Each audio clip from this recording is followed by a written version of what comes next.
You know, I think when we talk about the Supreme Court, it really raises the central issue in this election, namely, what kind of country are we going to be? What kind of opportunities will we provide for our citizens? What kind of rights will Americans have?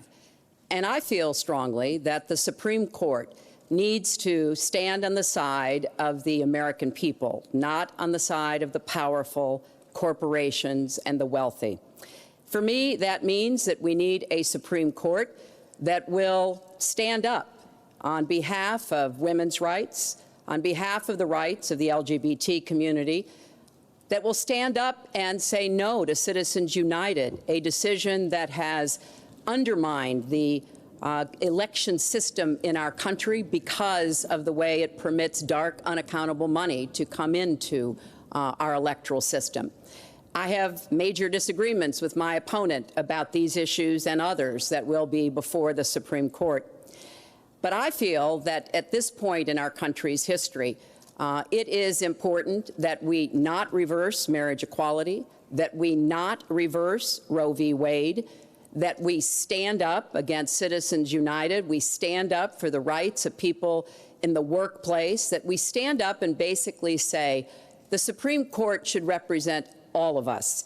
That's how I see the court, and the kind of people that I would be looking to nominate to the court would be in the great tradition of standing up to the powerful, standing up on behalf of our rights as Americans.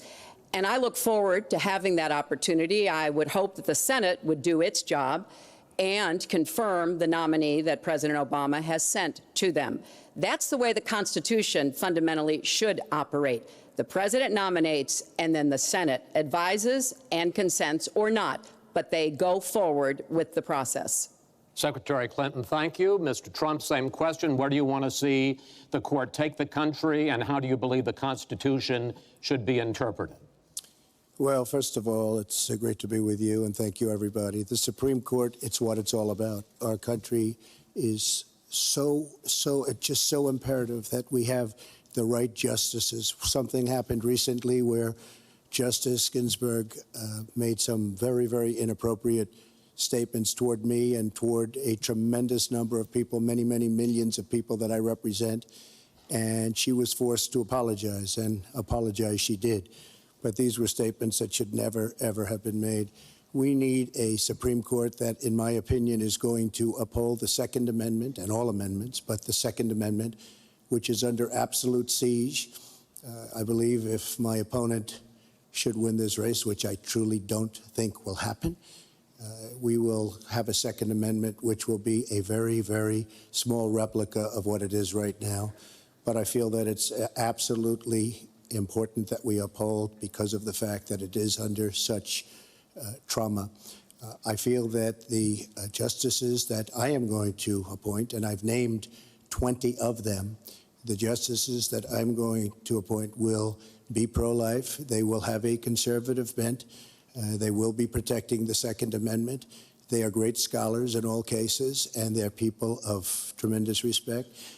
They will interpret the Constitution the way the founders wanted it interpreted, and I believe that's very, very important. I don't think we should have justices appointed that decide what they want to hear. It's all about the Constitution and so important, the Constitution the way it was meant to be. And those are the people that I will appoint.